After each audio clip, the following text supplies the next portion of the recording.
YouTube channel near you.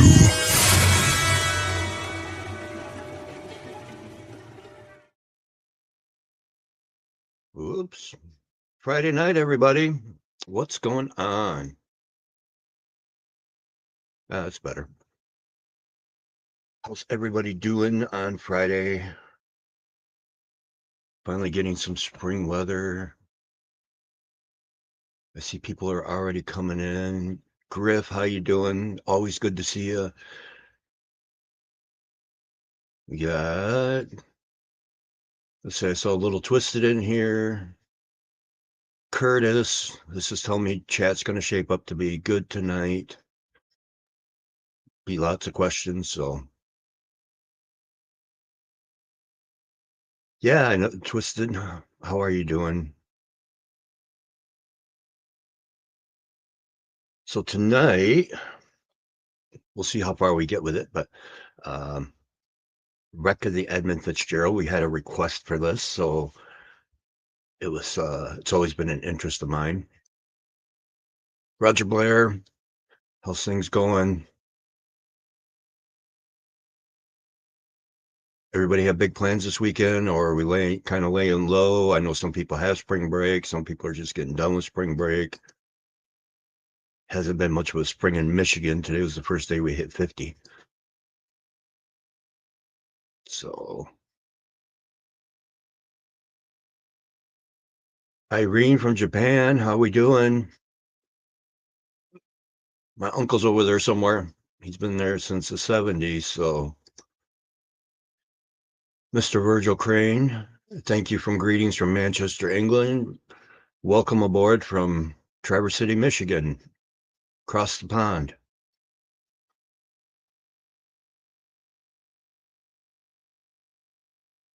Everybody have kids or grandkids that are on spring break they've been spending any time with?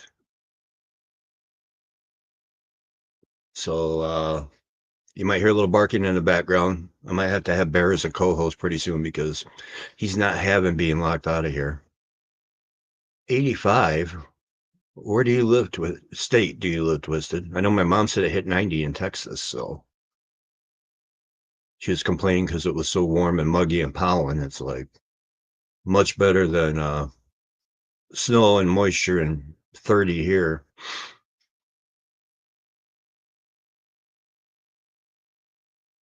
What is happening in everybody's world? I'm going to be forthright and honest here.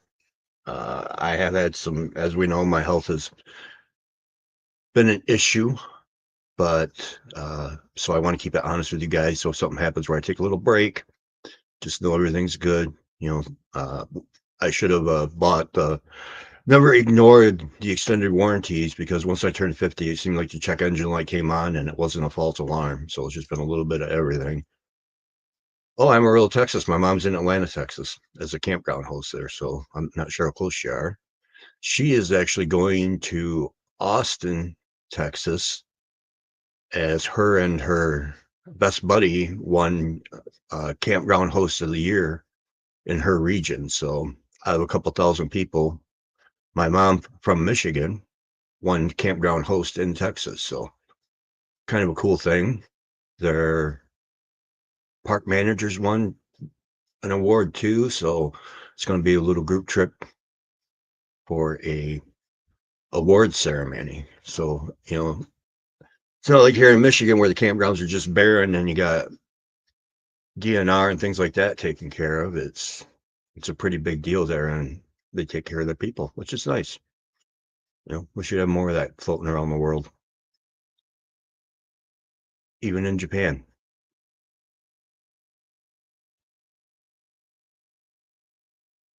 And I know Grizzly is on his way to Michigan to attend a Bigfoot conference in Troy. I wish I could get there, but with the having to work, and I had a MRI and CT scan today, so we'll wait the results on that. But you know, to be honest, I do have a little nice and easy form of skin cancer, but like I said, I might need a little time off if I got to get surgeries or something, because like right now I'm trying to do this through the Valium they gave me, so I'm pretty happy and mellow. So if chat gets going and I get distracted, please don't be offended by that.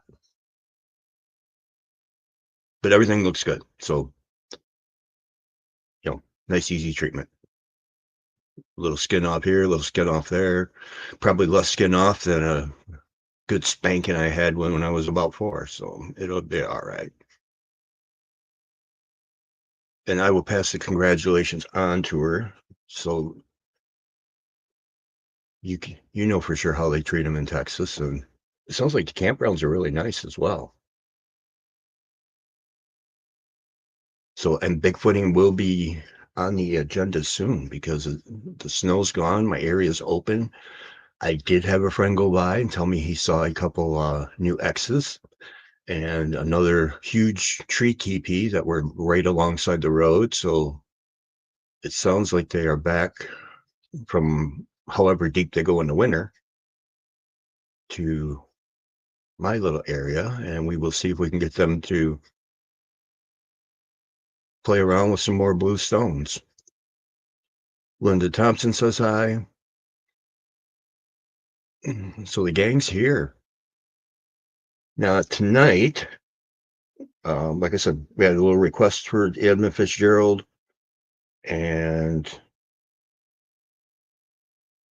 oops, where'd it go?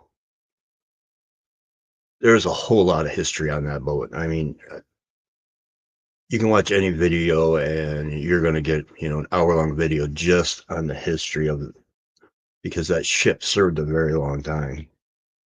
But it was one of those mysteries as to what happened to it.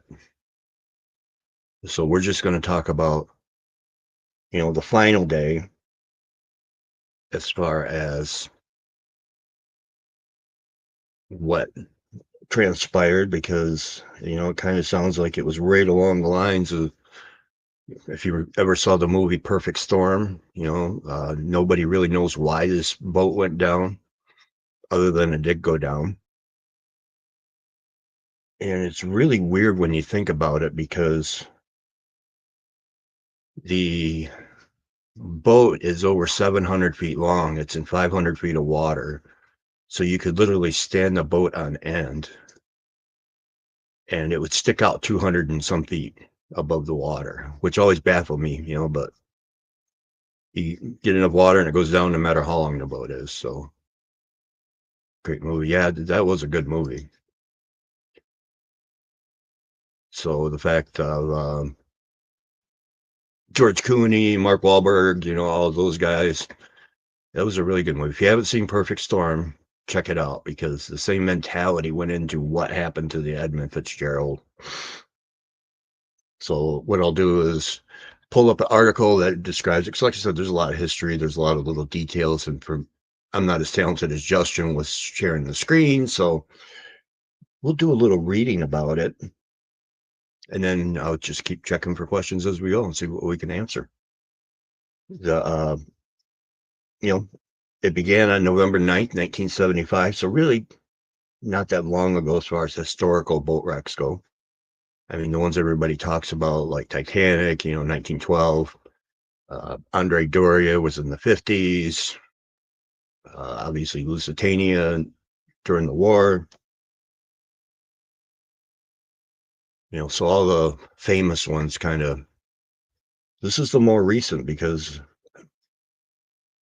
people put too much faith in technology sometimes. We get very complacent in our own capabilities, and then that's when, Mother Nature will turn around and give us a slap in the chops just to remind us that she's in charge. So it began November 9, 1975, at the Burlington Northern Railroad dock in Superior, Wisconsin. Captain Ernest E. McSorley had loaded it with 26,116 tons of taconite pellets, made a processed ore heat, and rolled into marble size. They left Superior about 2:30 p.m. and was shortly joined by the Arthur M. Anderson, which had departed to Harbors, Minnesota. 2 ships were in radio contact, which is important because of how fast this happens. And the Fitzgerald, being the faster, took the lead. They kept a distance of 10 to 15 miles in between them. So they didn't really get out that far. And they were both aware that there was a big storm that was heading into Lake Superior. But, I don't know how many are familiar with the shipping on the Great Lakes, but it's pretty much like crab fishing, and they go out in just about anything. So there's a reason why there's 10,000 wrecks in the Great Lakes. They don't call in because they're sick. They don't call in because it's raining. So they were aware of the storm. McSorley and Captain Cooper agreed to take the northerly course across Lake Superior, where they would be protected by the highlands on the Canadian shores. It took them between Isle Royale and the Keweenaw Peninsula. So they're pretty close to the Lake Michigan shore, but that's where Superior narrows down a bit into you get closer to Canada. They would later make a turn to the southeast, which would eventually reach the shelter of Whitefish Point. If any of you are in Michigan or you come to Michigan and you want to see some really cool historical information on the shipping, check out Whitefish Point Maritime Museum. Amazing stuff there. That's on my bucket list. They actually have the bell from the Edmund Fitzgerald. So weather conditions continued to deteriorate.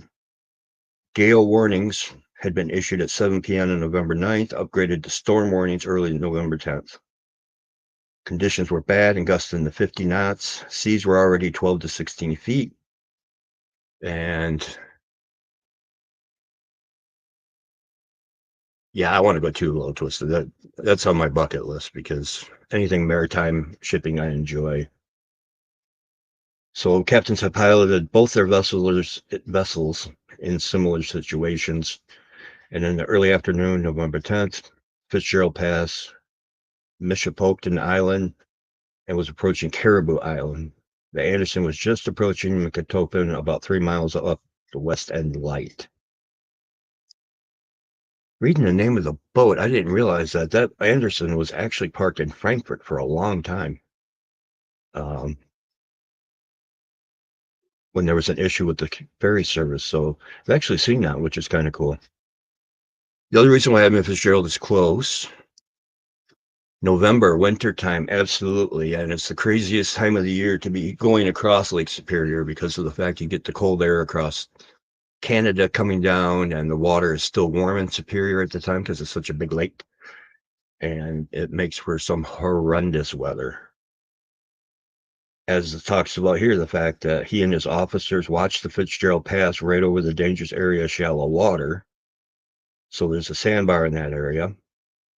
And by that time, snow and spray had been obscured the Fitzgerald from sight, visible 17 miles ahead on radar. So the weather whipped up so quick that,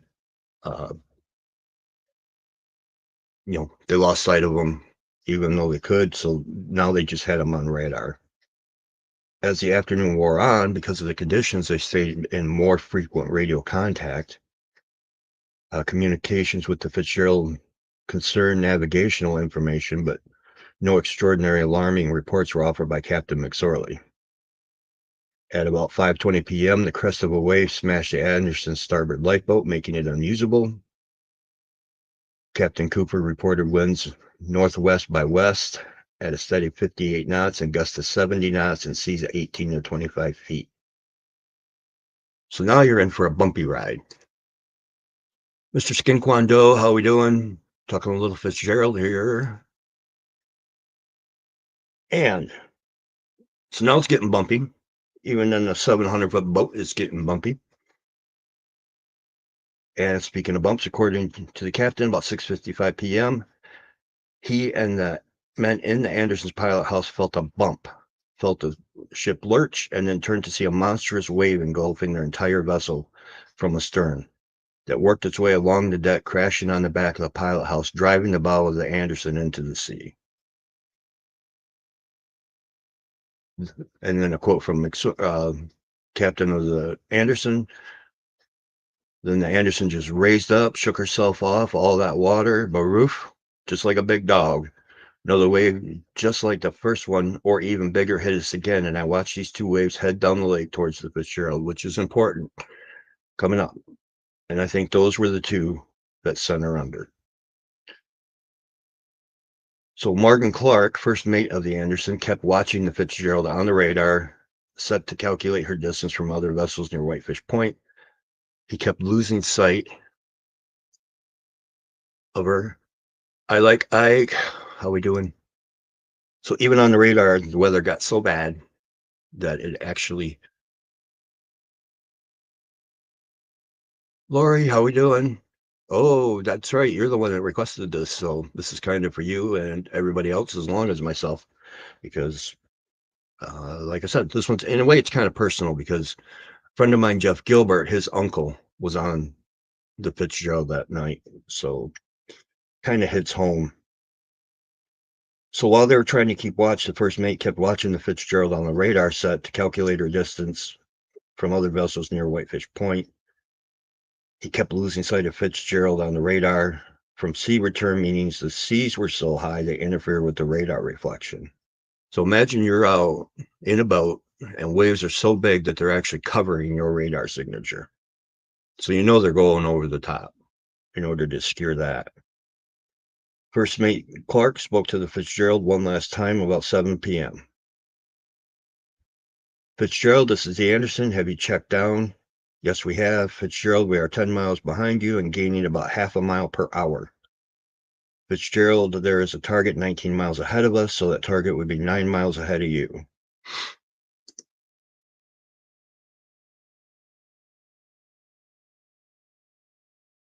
Well, answered McSorley, am I going to clear? Yes, he is going to pass just to the west of you. Well, fine. By the way, Fitzgerald, how are you making out with your problems? So the problems he's referring to are the fact that they think at some point the Edmund Fitzgerald ran aground, and which because he believed he was taking on water, he had a slight list. Believe it was to port. By the way, Fitzgerald, making out problems. We are holding our own. Okay, fine. I'll be talking to you later. Clark signed off. The radar or pip of the Fitzgerald kept getting obscured by the sea, and around 7:15 p.m., the pip was lost again and did not reappear. Clark called the Fitzgerald again at 7:22. There was no answer. Captain Cooper contacted the other ships in the area by radio, asking if anyone had seen or heard from the Fitzgerald. The weather had cleared dramatically, his written reports state. So it sounds like the Fitzgerald got caught right at the end of the storm. At this time, I became very concerned about the Fitzgerald. Couldn't see his lights when we should have. I then called to William Clay Ford to ask him if my phone was putting out a good signal and also if the Fitzgerald had rounded the point and was in shelter.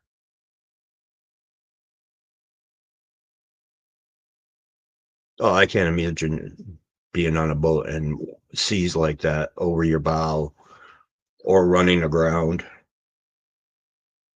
I mean, I get seasick in a rowboat, so when I went on a cruise, it was constant drama. I mean,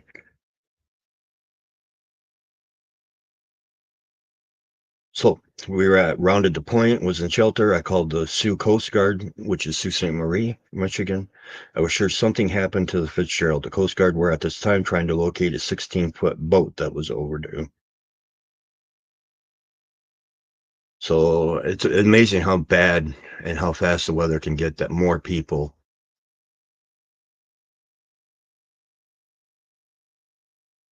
Yeah, Lori, I don't blame him. Especially, I would be more apt to go on the ocean. Lori gives just so audio. You know what is going to happen. Yeah, my hubby won't go on a boat, and I'll go on the ocean before I go on the Great Lakes, just because how dramatically the waves change, and if I remember right, the lower Lakers are actually built more sturdy because the wave distance between the waves is so much different. You don't get the big rolling waves. You get several big ones real close together, so there's no time for it to recover. By the time Anderson had reached the safety of Whitefish Bay to the reef all on board, the Coast Guard called Captain Hooper back at 9 p.m. Anderson, this is Group Sue. What's your present position? We are down here about 2 minutes up Paracine Island right now. The wind is northwest 40 to 45 miles here in the bay. Imagine being on the water at 45-mile-an-hour winds.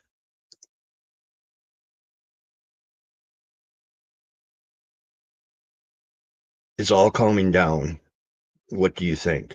It is in the bay, but I heard a couple of the salties, meaning saltwater ships that were in the lake, up there, and they wish they hadn't gone out. So there was a point I was making that even the saltwater ships are even less capable of handling what the Great Lakes throw at it. So, and it says, "Oh God, I don't know what that sea out there is tremendously large. If you want me, I can go to search for her, but I'm not going to be making any time. I'll be lucky to make 2 or 3 miles an hour going back out that way. So we'll have you, well, you'll have to make a decision as to whether you will be hazarding your vessel or not. But you're probably one of the only vessels right now that can get to the scene. We're going to try to contact those saltwater vessels and see if they can possibly come about and possibly back also. Things look pretty bad right now. It looks like she may have split apart at the seams like the Morale did a few years back." And then the other captain says, "Well, that's what I've been thinking, but we were talking to him about 7. He said everything was going fine. He said he was going along like an old shoe, no problem at all." Well, again, do you think you could come back, go about, and have a look in the area? Well, I'll go back and take a look, but God, I'm afraid I'm going to take a hell of a beating out there. I'll turn around and give her a whirl, but God, I don't know. I'll give it a try. And that would be good. Do you realize what the conditions are out there? So apparently there were still really crappy conditions in that area. Lenny, how you doing? So the storm was kind of hovering at one point, so you could drive out of it. But if you're in it, as we know, you're pretty well sunk. Bad pun, but sunk. So the Anderson turned out to be the primary vessel in search, taking the lead. With the ship pounding and rolling badly, the crew of the Anderson discovered the Fitzgerald's 2 lifeboats and other debris, but no sign of survivors. Only one other vessel, the William Clay Ford, was able to leave the safety of Whitefish Bay and join the team at that time. The Coast Guard launched a fixed-wing HU-16 aircraft at 10 p.m. and dispatched 2 cutters, the Naugatuck and the Woodrush. People, thank your Coast Guard because they go out in the nastiest conditions looking for dumb people who are out. Or unlucky ones who are trying to get back in. Let me clarify that. Not all dumb people, just mostly dumb. So the Coast Guard conducted an extensive and thorough search on November 14th, a U.S. Navy plane equipped. So this is 7 days after, the Fitz disappeared.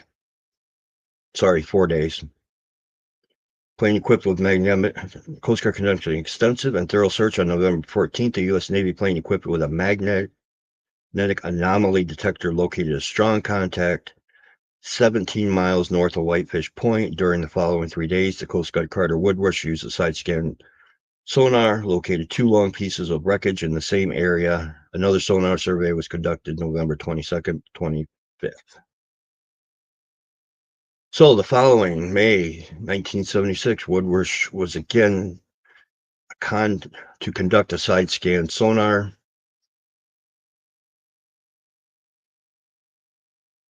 And they were strong enough to bring in the U.S. Navy's Curve 3.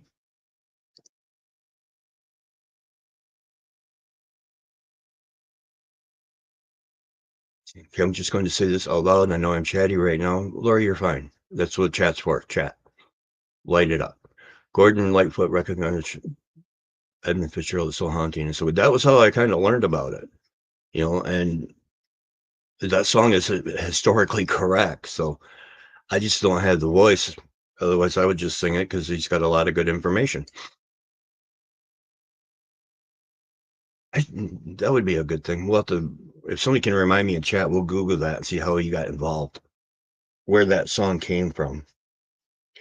So on April 15th, 1977, U.S. Coast Guard released the official report of the Edmund Fitzgerald sinking in the Lake Superior on November 10th, 1975, with loss of life.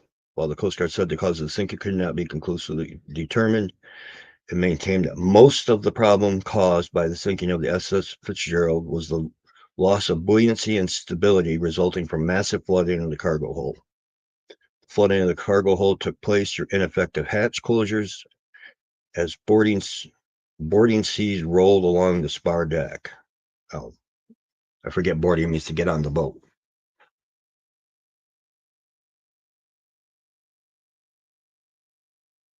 Oh, if I knew how to play it, I would. I'd go out with it.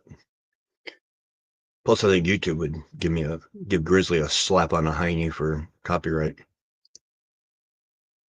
Later in the videotape conversation with Captain Cooper, said he always believed McSorley knew something serious had happened to the Fitzgerald as the ship passed over Caribou Shoal. Cooper believes that from the point on, McSorley knew he was sinking. Conflicting theories about which we're going to cover. We're just getting the history out of the way.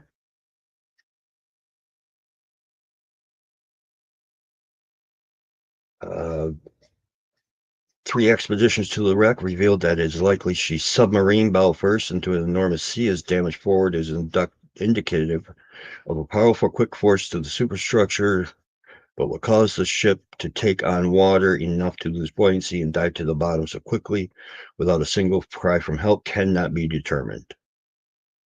29 men were lost when the Fitzgerald went down. There's absolutely no conclusive evidence to determine the cause of the sinking. The bell of the ship is now on display at the Great Lakes Shipwreck Museum as a memorial to her crew. For books, videos, and memorabilia about the Fitzgerald or lost, visit Shipwreck Coast Museum store. So, history's out of the way. What happened? $1 million question. So, let's take a look here. This is what she looked like when she was nice and pretty. Big boat, well-used boat. I believe it was built in the 50s at some point, 56. And, it's called the Mighty Fitz. Old reliable because it just kept going and going and going. Until, obviously, people get too confident in what they have and Mother Nature gives us a smack just to keep us in our place. So what do we know? What we do know is that when the Coast Guard did their investigation, that some of the hatches were not tight. They were in place, but apparently they were able to tell. However, some of the hatches were not tightened down per 26,000 tons is a bunch. And that's just of the ore that they loaded. That's not even counting the weight of the boat. Lori gives you up too big for their britches and got surprised. Yet they wanted that one more run in for the season. History reminds me well. So talking about where the plates, hatch covers, however you want to phrase it, the issue. Here's some pictures of the wreck that show where, some of these hatches were open. Were they blown open on the bottom?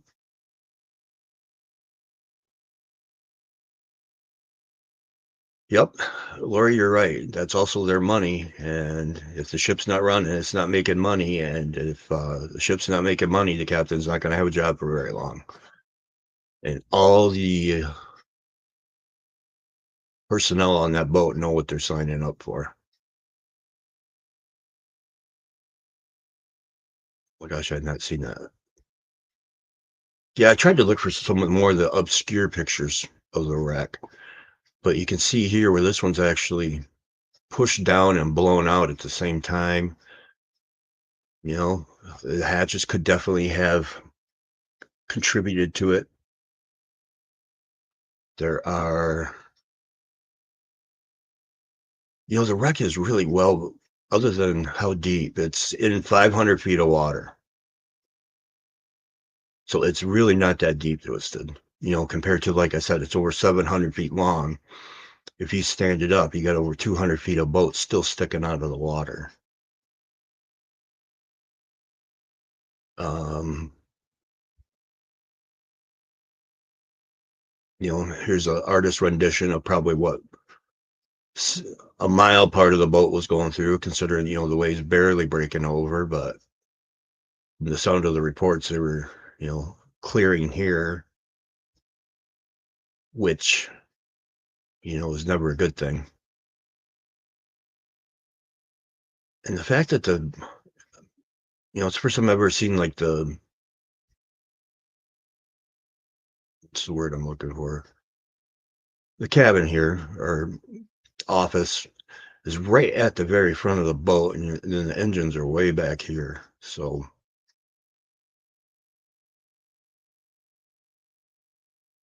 or it was so huge, it was like the Titanic going down. No one could believe it happened. You're right, because it had been in service so long and it had been so reliable. Um, we touched on these being, if they weren't tight, taking on water. And the fact that it sounds like it ran aground, maybe that buckled the keel a little bit or caused it to be able to take on some water too. So whatever caused the list they were reporting, they were taking on water somewhere.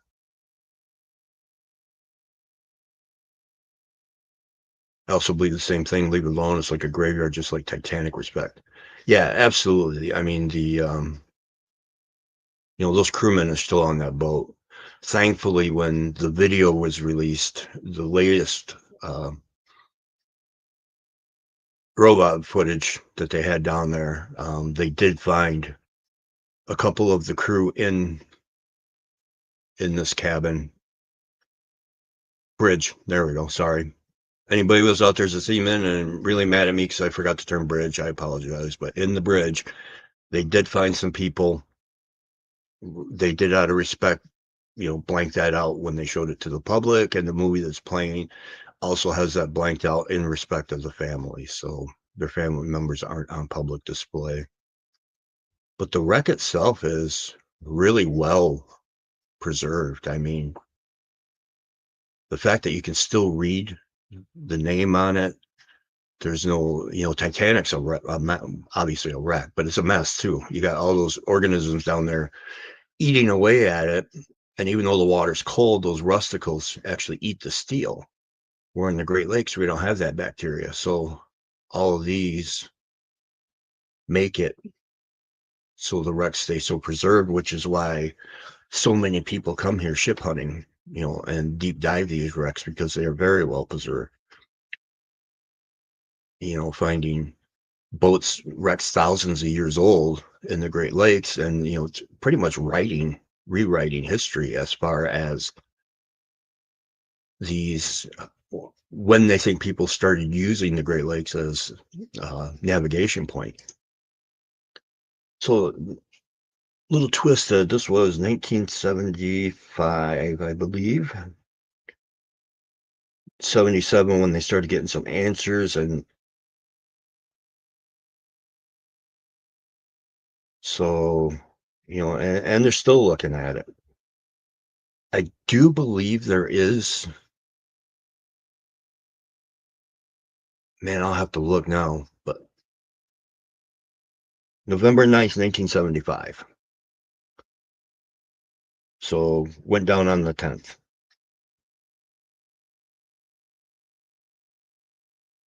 But I do believe these waters are protected.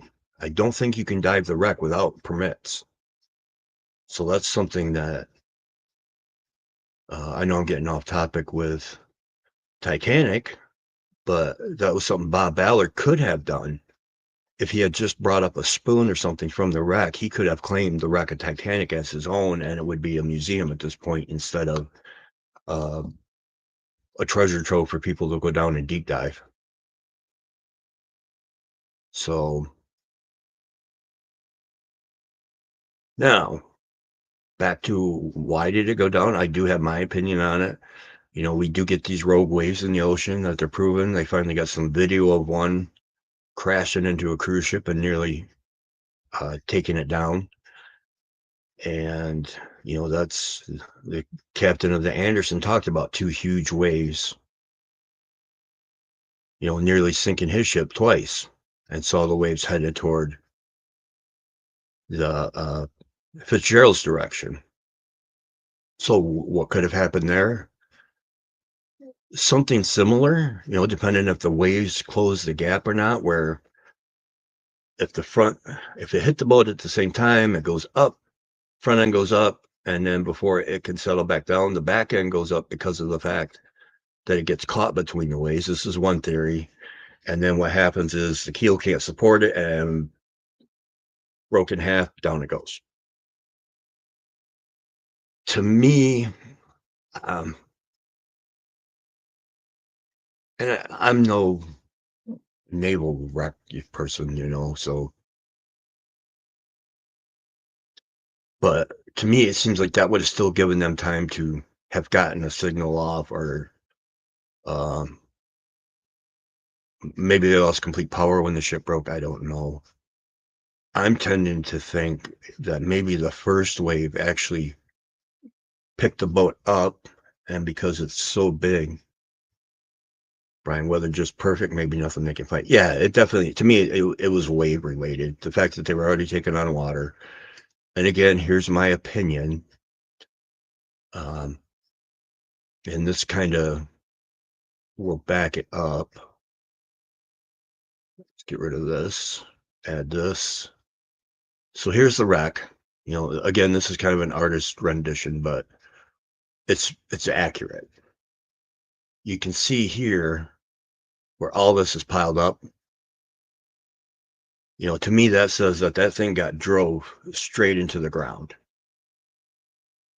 And like Titanic, you know, where the bow plowed in and pushes all the sand up to one side as it's moving, it gets stuck.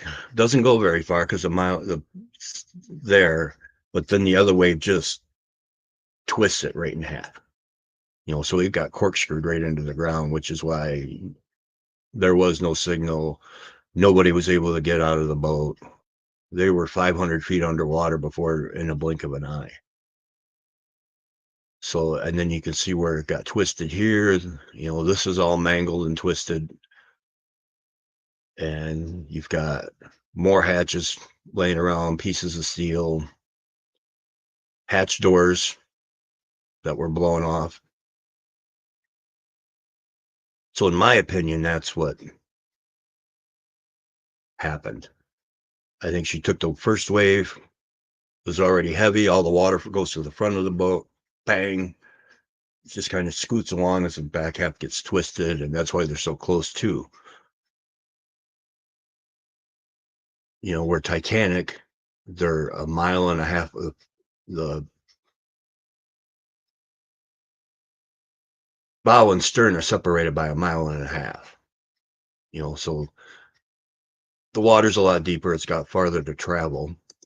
But, you know, Titanic was heading down at 30 miles an hour, hits it, boom, slides in, gets the big mudslide on one side, manages to stay up just like this, where the stern was still full of air in Titanic and was sinking straight down. But as the water pressure gets higher and higher as you go deep. Lori, thank you very much. I always appreciate that. But as it got deeper and deeper, you know, the water pushes in, pushes the air out, and that's why basically looks like a bomb went off in the back of Titanic. Where this, you know, none of the side is blown out. This literally looks like the keel is just twisted in half. So unfortunately, you know, it took I think it was 22 men down. including my uncle, not my uncle, my friend's uncle. So to Jeff Gilbert's uncle and to all the men on board, prayers. I honestly don't think they had any clue what happened. I think it happened that quick because even at 500 feet of water, that's a lot of water pressure and not made for the human body to be swimming around in. Not that I mean to make light of it, but it is tragic and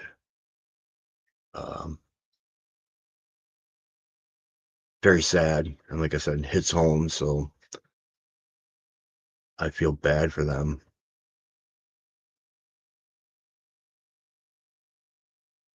But, and the sad thing is they really didn't learn anything because the boats still go out in the same type of weather. It's tragic when something so terrible happens and yet nothing gets fixed. You got 10,000 wrecks, over 10,000 in the Great Lakes. You think they would figure certain things out. Lori Gibbs, they do until this day. Yep. And the weird thing is they didn't find very much from this whole wreck either. That's another thing, that it went down quick because I think all they found was a lifeboat, a life jacket that washed up on the beach, and just a smear of oil. That was it. It wasn't like you had some breakup on the top where if it would have broke on the top, snapped in half, you still got all that time for the boat to go down. And again, the time is what makes me think it just got corkscrewed right into the ground. So, and that's why I'm glad that the people who are down there filming this thing, filming the wreck, trying to learn about it, are very respectful of the families, because the boat is perfectly preserved. And from what they talked about on the camera, um, the remains are pretty well preserved as well. So that's what that cold water and lack of bacteria does, is it preserves everything. So I'm glad they protected the waters. Allison, how we doing? Allison's son is the one I'm going to borrow for Comic-Con. I want to do the Old Man Logan, and he's going to be a little Deadpool.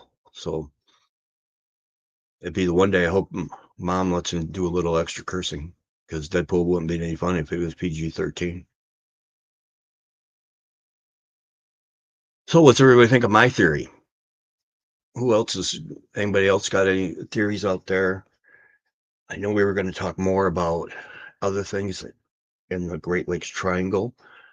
I think because there's so much related to that we'll do another show on that and keep it separate, because we're already at the 45-minute mark.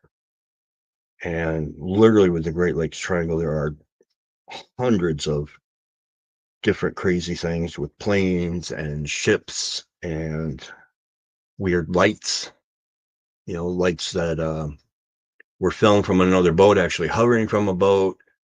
And then all of a sudden it would drop to the mast of the boat and then shoot back up hundreds of feet.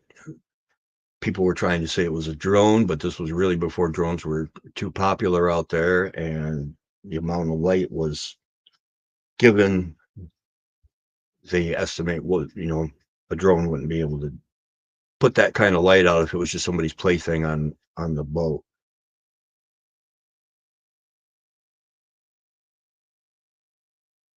So let's see if it gives a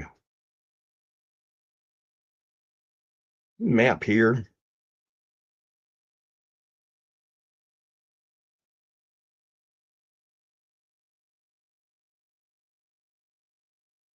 No, it doesn't even want to give me a book. Anyway, we'll deep dive Great Lakes Triangle next time. Oops. Lord Gibbs Pride, I think Great Lakes and the area around Michigan, anything can happen. And yes, objects going into the lakes, also native curse for ships. Yeah. Anything is open, because there are some strange disappearances, and the amount of if you think about if Native Americans tended to, just like any other people would, or animals, you want cover, food, water. Well, with Michigan, you got one big glove in the middle of 20% of the world's fresh water supply. So, of course, there's going to be a lot of different cultures and also have their disputes over territory. So, and curses and things like that are part of the culture, whether people want to admit it or not. And Comic-Con, where, because I live in PNW. Oh, this is a local Comic-Con, Lori, Charity Capital Comic-Con. So it takes place at the Grand Traverse Resort. It's a 3-day event now. It's actually grown in popularity. So it's nice. It's, kind of they get some pretty big guests there as far as writers and artists, and they have a costume contest, which is, yes, I want to do the bodybuilding show, but at the same time, everybody seemed to like the, how do we want to say it, low-cal or low dollar version of the Old Man Logan I did. So this time we're going to up the ante and do the costume with the right shirt, the right pants. Okay, probably won't see you there, but let me know if you come out. Oh, I would love to. I want to go to the big Comic-Con. So once life settles down a little bit, there's some traveling I want to do and put them on. Little twisted, great topic and show, Brian. Very interesting. Thank you. Again, it's one of those mysteries that, they'll never know for sure.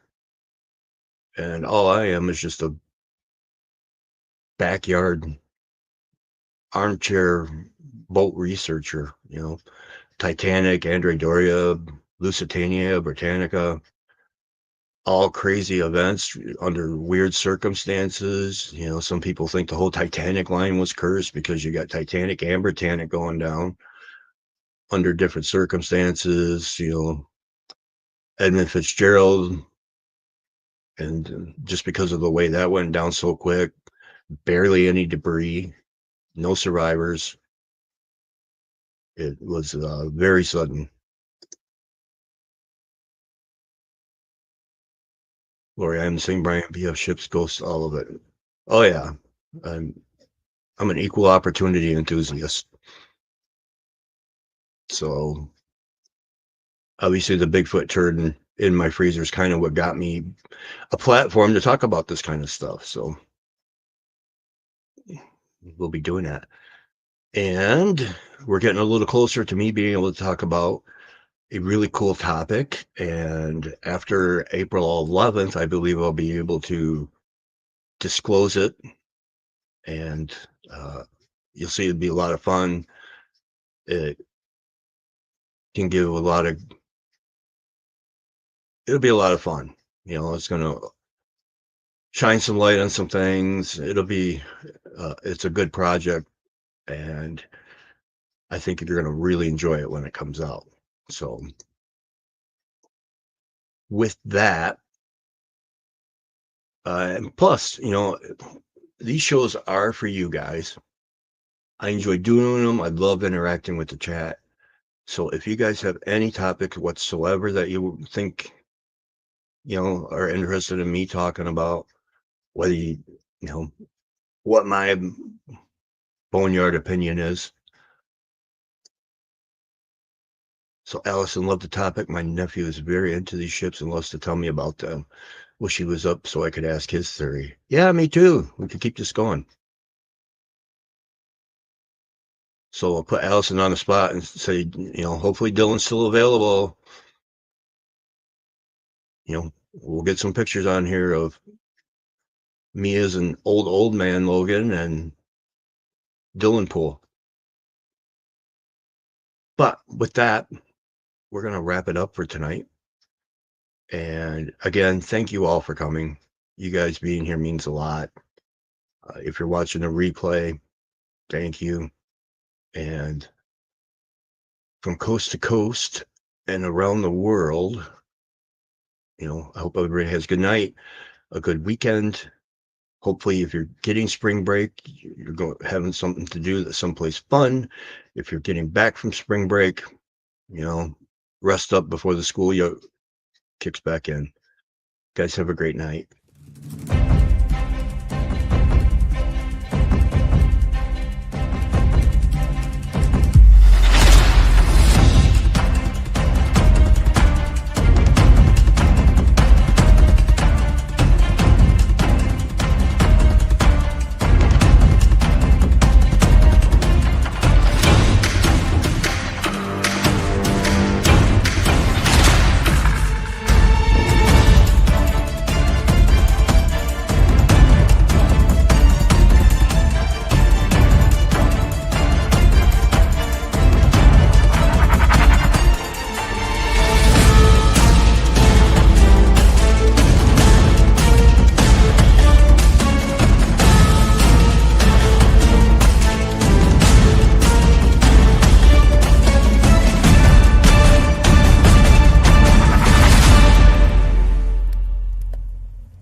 Coming to a YouTube channel near you.